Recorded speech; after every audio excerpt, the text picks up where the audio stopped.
இந்த பூமியை விட்டு ஒரு இன்ச்சு மேல எதுவும் வரப்போறதில்லை, கன்ஃபார்மா தெரியும். ஆனால் ஒண்ணே ஒண்ணு உங்களை பரலோகத்துக்கு கன்ஃபார்மா கூட்டிட்டு போக போகுது. ஒரு விஷயம் இங்க தெரியுது, நீங்க வச்சிருக்க எதுவும் வராது. அப்ப பரலோகத்துக்குள்ள என்டர் ஆகும் போது உங்களை என்டர் பண்றதுக்கு பூமியில கொடுக்கப்பட்ட ஒரு பொருள் உங்க கையில் இருக்கு.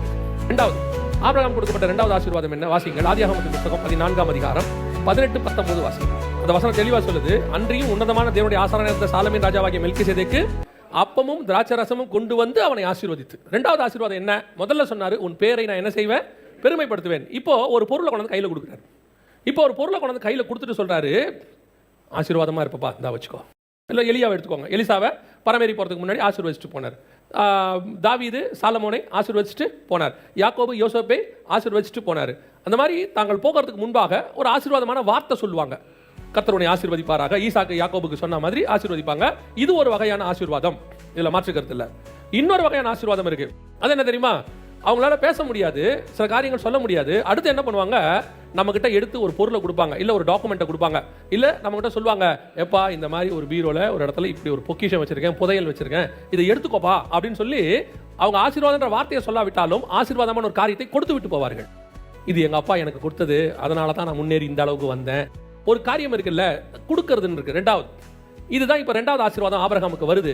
வசனம் சொல்லுது, உன்னதமான தேவனுடைய ஆசாரியனாய் இருந்த மெல்கிசேதேக்கு அப்பத்தையும் ரசத்தையும் கொண்டு வந்து ஆபிரகாமை ஆசீர்வதித்து, வானத்தையும் பூமியும் உண்டாக்கின தேவனுடைய ஆசீர்வாதம் உண்டாவதாக. இந்த வச்சுக்கோப்பா, கர்த்தர் உன்னை ஆசீர்வதிப்பார்.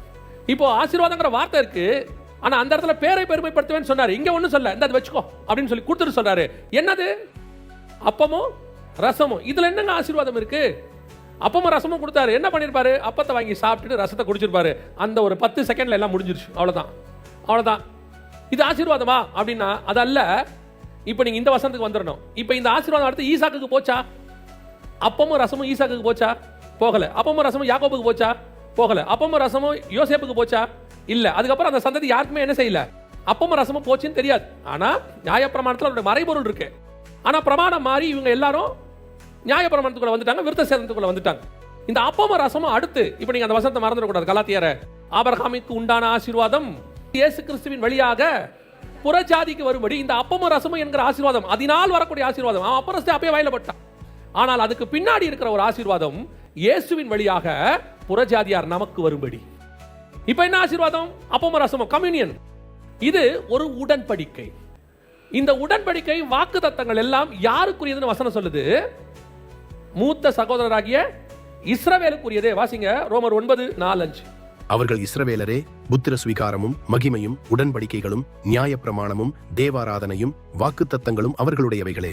எந்த உடன்படிக்கை? இந்த புறஜாதியாருக்கு வரதுக்கு முன்னாடி இது எல்லாம் யாருகிட்ட இருந்துச்சு அப்படின்னு பவுல் எழுதுறாரு. அதுல ஒண்ணு என்னது? உடன்படிக்கையும்.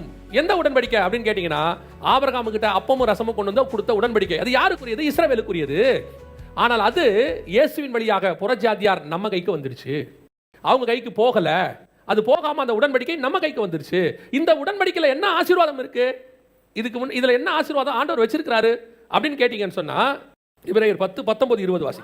ஆகையால் சகோதரரே, நாம் பரிசுத்த ஸ்தலத்தில் பிரவேசிப்பதற்கு இயேசுவானவர் தமது மாம்சமாகிய திரையின் வழியாய் புதிதும் ஜீவனுமான மார்க்கத்தை நமக்கு உண்டு பண்ணினபடியால்.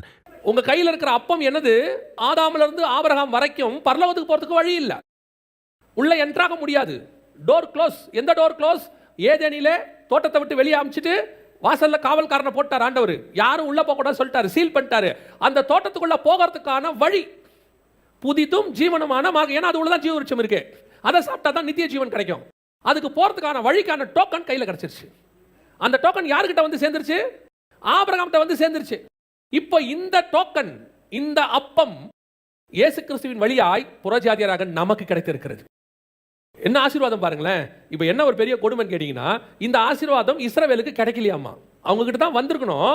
ஆபிரகாமுக்கு அப்புறம் இஸ்ரவேலுக்கு போயிருக்கணும், யாக்கோபுக்கு போயிருக்கணும், ஈசாக்கு யாக்கோபு கிட்ட போயிருக்கணும். போகலையாமா. அது புறஜாதி நமக்கு வந்துருச்சாமா. எபிரேயர் 11:39 வாசிங்க பார்ப்போம். இவர்கள் எல்லாரும் யார்? இந்த இவர்கள் எல்லாரும்னா பழைய ஏற்பாட்டு பரிசுத்தவான்கள். இவர்கள் எல்லாரும் விசுவாசத்தினாலே நற்சாட்சி பெற்றிருந்தும் வாக்குத்தத்தம் பண்ணப்பட்டதை நோ சான்ஸ். பழைய ஏற்பாட்டு பரிசுத்தவான்கள் எல்லாம் நீதிமான் பரிசுத்தவான்கள், கர்த்தருக்கு உண்மையாக இருந்தவர்கள், சாட்சி பெற்றவர்கள். கர்த்தரே வந்து சாட்சி கொடுத்தவர், கர்த்தரே வந்து பேசினார். அப்பேற்பட்ட பரிசுத்தவான்களுக்கு வாக்குத்தத்தம் பண்ணப்பட்டது கிடைக்காமல் போயிடுச்சு. ஆபிரகாம் கிட்ட அந்த சான்ஸை கொடுத்தாரு, ஆனா அது அவங்களுக்கு போகல. ஆனால் அந்த ஆசீர்வாதம் அவர்கள் இழந்தது இயேசு கிறிஸ்துவின் வழியாக உங்களுக்கும் எனக்கும் கிடைத்து விட்டது. இப்போ நீங்க எடுக்கிற கம்யூனியனுடைய ப்ளஸ் பாயிண்ட் என்ன? இது பரலோகத்துக்கான என்ட்ரன்ஸ். கம்யூனியனுடைய ஆசீர்வாதம் என்ன? பரலோகத்துக்கு போவதற்கு எல்லளவும் எலிஜிபிலிட்டி இல்லாத நான், அதே நேரத்தில் எலிஜிபிள் ஆனவர்களும் பிரவேசிக்க முடியாத அந்த பரலோகத்துக்குள் எனக்கு பிரவேசிப்பதற்கு ஒரு வாய்ப்பு கிடைத்திருக்கிறது. கர்த்தர் அதற்கான தன் சரீரத்தை கிழித்து என் கையில் கொடுத்திருக்கிறார். எவ்வளவு பெரிய ஆசீர்வாதம்! இதுதான் ஆபிரகாமுக்கு உண்டான ஆசீர்வாதம். இதை விட மேன்மை என்ன? இந்த பூமியில நீங்க என்ன வேணாலும் வச்சுக்கோங்க, பூமியே உங்கள்தாவே இருக்கட்டுமே, இந்த பூமியை விட்டு ஒரு இன்ச் அது மேல வருமான்னு சொல்லுங்க, வருமான்னு சொல்லுங்க. இந்த பூமியிலிருந்து ஒரு இன்ச் கூட மேல வர, இது உங்களுக்கு நல்லாவே தெரியும். அதான் ரொம்ப இம்பார்ட்டன்ட். தெரியாத சத்தியமே கிடையாது. நீங்க எடுத்துக்கொள்ளப்பட்டாலும் சரி, இல்ல கிறிஸ்துக்குள்ள மரித்தாலும் சரி, நீங்கள் எதையும் எடுத்துட்டு போக போறதில்ல, எதையும் கொடுத்து அனுப்ப போறதும் இல்லை. இந்த எகிப்து மம்மீஸை ராஜா செத்தவன என்ன பண்ணிடுவானா, பெருசா செஞ்சு ராஜா வச்சு உள்ள ராஜாவுக்கு தேவையான ஒரு வருஷம் சாப்பாடை வச்சு ராஜாவுக்கு தேவையான தங்க நகைகள் எல்லாம் வச்சுட்டு புதைக்கும் போது சேர்த்து போச்சுருவானாமா ராஜாவோட. ஏன்னா ஒருவேளை ராஜா வேற உலகத்துக்கு போறாரு, அங்கே செலவு பண்றதுக்கு யூஸ் ஆகும்னு. இப்போ தோண்டி எடுத்து 4000 வருஷம் கழிச்சா ராஜா எலும்பு கூட ஆயிட்டாரு, தங்கம் அப்படியே இருக்கு. ஸோ ராஜா யூஸ் பண்ணல அந்த உலகத்துலன்னு அர்த்தம். ராஜா போன உலகத்தில் என்ன யூஸ் ஆகல? தங்கம் யூஸ் ஆகல. ஏன்னா ராஜாவோட சேர்த்து அதையும் வச்சாங்க. ராஜா க்ளோஸ் ஆயிட்டாரு, எலும்பு தோலுமா மாறி ராஜா வந்து டீகேட் ஆயிட்டாரு. ஆனால் தங்கம் இன்னும் என்ன இருக்கு?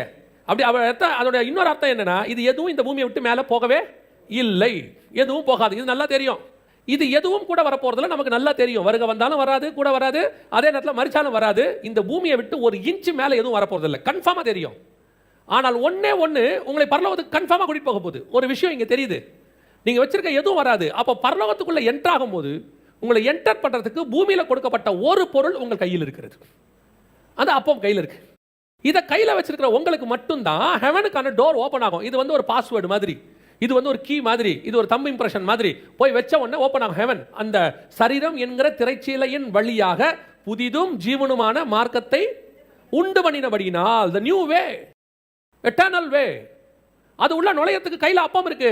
இந்த ஆசீர்வாதத்தை நீங்கள் எத்தனை பேர் அசட்டை பண்ணுகிறீர்கள் என்பதுதான் கேள்வி. அழிந்து போகிற ஆசீர்வாதத்துக்கு இருக்கக்கூடிய இம்பார்ட்டன்ஸ், பரலோகத்துக்குள்ள நுழையிற ஆசீர்வாதம், இந்த கம்யூனியன் நீங்க எப்படி பார்க்கப்படுது? உங்க கையில பிரெட் எப்படி பார்க்கப்படுது? இதை நீங்க மாம்சமா அது மாறாது, ஆனால் இது ஒரு அடையாளம். இந்த பிரெட் இது ஒரு அடையாளம். இந்த அடையாளம் எப்படி உங்களால் என்னாலையும் பார்க்கப்படுது? சடங்காச்சாரமாக. யோசிச்சு பாருங்க, உங்க கையில எவ்வளோ ரூபாவுடைய செல்போன் இருக்கு, அதில் ஒரு பின் நம்பர்னு இருக்குல்ல, அதுதான் அந்த மொத்த செல்போனுக்குமான வேல்யூபிள். அந்த ஃபோனுக்குள்ள நுழைகிற பின் நம்பருக்கே நம்ம இவ்வளோ இம்பார்ட்டன்ஸ் கொடுக்குறோமே, பரலோகத்தில் நுழைகிற பின் நம்பர் தான் உங்கள் கையிலும் என் கையிலும் இருக்கக்கூடியதான கம்யூனியன். இந்த அப்பம் இது உள்ளே நுழைய வைக்குது. இது ஆபிரகாம் வழியாக நமக்கு, இயேசு கிறிஸ்துவின் வழியாக நமக்கு கிடைக்கப்பட்டது. எத்தனை பேர் அதை உண்மையாக எடுக்கிறோம்? அதான் வசனம் சொல்லுது, அபாத்திரமாய் போஜனமானம் பண்ணினவன் அவன் கர்த்தருடைய சரீரத்தை குறித்து இன்னதென்று நிதானித்து அறியாதபடியினாலே. ஏன் தெரியுமா? இந்த அப்பம் என்பது சபையினுடையதான சடங்காச்சாரம் அல்ல, கிறிஸ்தவத்தினுடைய சடங்காச்சாரம் அல்ல. இது ஏதோ நம்ம ரொட்டீனா செய்யக்கூடிய ஒரு ரிச்சுவல் அல்ல. இது முழுக்க முழுக்க ஹெவனை, எனக்கு சாவியை புதுப்பிச்சு கொடுக்குது. இந்த ஹெவனுடைய எனக்கு நுழையத்துக்கான சாவியை புதுப்பிக்குது. கையில் வாங்கும் போது இது பரலோகத்துக்கான என் வழி, வேற எதுவுமே கிடையாது, இது எனக்கு கிடைக்காது, வாய்ப்பு இல்லை, எந்த விதத்தில் என் கைக்கு இதுக்கு வரத்துக்கு சான்ஸே இல்லை. ஏன்னா இது ஆபிரகாம் வழியாக இஸ்ரவேலுக்கு தான் போயிருக்கணும், ஆனால் கிறிஸ்து இயேசுவின் வழியாக என் கைக்கு வந்து சேர்ந்திருக்காரு. அல்லேலூயா. இதை கொடுக்கும்போது தான் மெல்கிசேதேக்கு சொல்றாரு, நீ ஆசீர்வாதமாய் இருப்பாய். இதை நீங்க வாங்கும் போது பரலோகம் உங்களை பார்த்து சொல்லும், நீ ஆசீர்வாதமாய் இருப்பாய். ஏன்? நீ பரலோகத்தினுடைய ஆசீர்வாதத்தை கையில் வச்சிருக்கிற. ஆபிரகாம் சொல்றாரு, சோதோம் ராஜாவை பார்த்து சொல்றாரு, உன் பாதரட்சியின் வார் கூட எனக்கு தேவையில்லை. காரணம், ஆபிரகாம் உன்னால் ஆசீர்வதிக்கப்பட்டானுங்கிற வார்த்தை என்ன செய்யக்கூடாது? வரக்கூடாது. நான் வானத்தையும் பூமியும் உண்டாக்கின தேவனிடத்திலிருந்து ஆசீர்வாதத்தை பெற்றவன். அப்போ உலகத்தின் ஆசீர்வாதம் வேணான்னு சொல்லலை, ஆனால் அதோட அர்த்தம் என்ன? இந்த பூமியில் இருக்கிற எவனும் உங்களை என்னை ஆசீர்வதிக்க முடியாது. ஏன்னா நம்ம வானத்தின் ஆசீர்வாதத்தை கையில் வச்சிருக்கிறவங்க. எவ்வளோ பெரிய மேன்மை கையில் இருக்குது. நம்ம இதை எவ்வளோ அசால்ட்டாக எடுக்கிறோம், எவ்வளோ அசால்ட்டாக கொடுக்குறோம். கொடுக்குறவன் ஒருத்தன் அசால்ட்டாக கொடுக்குறாங்க, எடுக்கிறவங்க கொஞ்சம் பேர் அசால்ட்டாக எடுக்கிறாங்க. அதான் எனக்கு ஆண்டவர் சொல்லி கொடுத்தது. கம்யூனியன் வாங்குறவன் அப்போஸ்தலனாக இருக்கணும். அப்போஸ்தலனா அந்த டெடிகேஷனோட இருக்கணும். ஏன்னா இயேசு அப்பத்தை விட்டு 5000 பேர் கொடுக்கும்போது கம்யூனியன் சொல்லலை, அதை இதை வாங்கி பசிக்கு சாப்பிட சொன்னார். ஆனால் இதை வாங்கி புசிங்கன்னு சொல்லும் போது 12 பேர்ட்டு அதை கம்யூனியன் ஆக்கிட்டார். அப்போ எதை போடுறோங்கிறது இல்லை, யாருக்கிட்ட எப்போ போடுறோங்கிறது ரொம்ப முக்கியம். 5000 பேருக்கு விட்டால் அது பசிக்கிறதுக்கு, 12 பேருக்கு விட்டால் அது உடன்படிக்கை. உங்கள் கையிலும் என் கையிலும் கொடுக்குறது அடையாளம் அல்ல, உங்கள் கையில் என் கையிலும் கொடுக்குறது பரலோகத்தினுடைய வாசல், சாவி, வழி. அதை வாங்கும் போது அப்படி ஒரு உண்மைத்தன்மை இருக்கணும். இது பரலோகத்துக்கு ஜீவனுக்கான வழி கொடுத்துரும். தப்பாக சாப்பிட்டீங்களா? அதே 1 கொரிந்தியர் 11 சொல்லுது, அபாத்திரமாய் போஜனமானம் பண்ணினவர்களில் உங்களில் சிலர் வியாதியஸ்தர்களாகவும் ஒரு சிலர் நித்திரையும் அடைந்திருக்கிறார்கள். இதை தப்பா எடுத்த செத்தேன்னு அர்த்தம். தப்பா எடுத்த செத்தோம், க்ளோஸ், முடிச்சு. ஏன்னா இது ஹெவனுக்கான ரூட். தப்பா எடுத்தோம், அந்த டோரை க்ளோஸ் பண்றது இதுதான். இன்னைக்கு அதுதான் மிகப்பெரிய ஆசீர்வாதம். நம்ம கையில பூமியில கத்தர் கொடுத்திருக்கிற ஆசீர்வாதத்திலேயே பெரிய ஆசீர்வாதம் எதுன்னு கேட்டீங்கன்னா, பரலோகத்துக்குள்ள நுழையிறதான அப்பமும் அதில் நுழையிறதுக்கான தைரியமான ரத்தமும். அதே 10ஆம் அதிகாரம் எபிரேயர் நிருபம் 19வது வசனம் வாசி. ஆகையால் சகோதரரே, நாம் பரிசுத்த ஸ்தலத்தில் பிரவேசிப்பதற்கு இயேசுவானவர் தமது மாம்சமாகிய திரையின் வழியாய் புதிதும் ஜீவனுமான மார்க்கத்தை நமக்கு உண்டு பண்ணினபடியால், அந்த மார்க்கத்தின் வழியாய் பிரவேசிப்பதற்கு அவருடைய ரத்தத்தினாலே தைரியம் உண்டாகுது. இது இந்த பக்கம் என்ன கொடுக்குறாரு? தைரியம். ஹெவன் கூட போகிறோம். இது பரலோகத்துக்கான வாசல். சில நேரத்தில் பார்த்தீங்கன்னா வீட்டை திறந்துட்டு உள்ளே போகிறதுக்கு 2 நிமிஷம் யோசிப்போம். இருட்டாக இருக்கும்ல, பயங்கர இருட்டாக இருக்கும்ல, ஒரு பயம் இருக்கும்ல. லைட்டு போட்டால் தானே உள்ளே போவோம். லைட் போட்டோம் நமக்கு என்ன வந்துடுது? ஒரு தைரியம் வருதுல்ல. அதே மாதிரி பரலோகம் வந்து ஃபுல் அண்ட் ஃபுல் பரிசுத்தம், ஓவர் லைட்டு, பிரைட்டாக இருக்கு. இப்போ உள்ள நுழையத்துக்கு நமக்கு என்ன வருது? பயம் வருது. இப்போ அந்த பயம் இருக்கக்கூடாது தான் ரத்தம் கையில் இருக்குதாமா. உள்ள தைரியமாக போ, உனக்கு இது ஆசீர்வாதம் கையில் இருக்கு, நீ பரலோகத்தின் பிரஜையாய் மாறிவிட்டாய். எவ்வளோ பெரிய ஆசீர்வாதம் கர்த்தர் கொடுத்து வச்சிருக்கிறாரு. இந்த ரெண்டுத்துக்கு நடுவில் இந்த பூமியில் இருக்கிற எந்த ஆசீர்வாதத்தையும் கொண்டாலும் அது நிரந்தரமாக நிற்காது.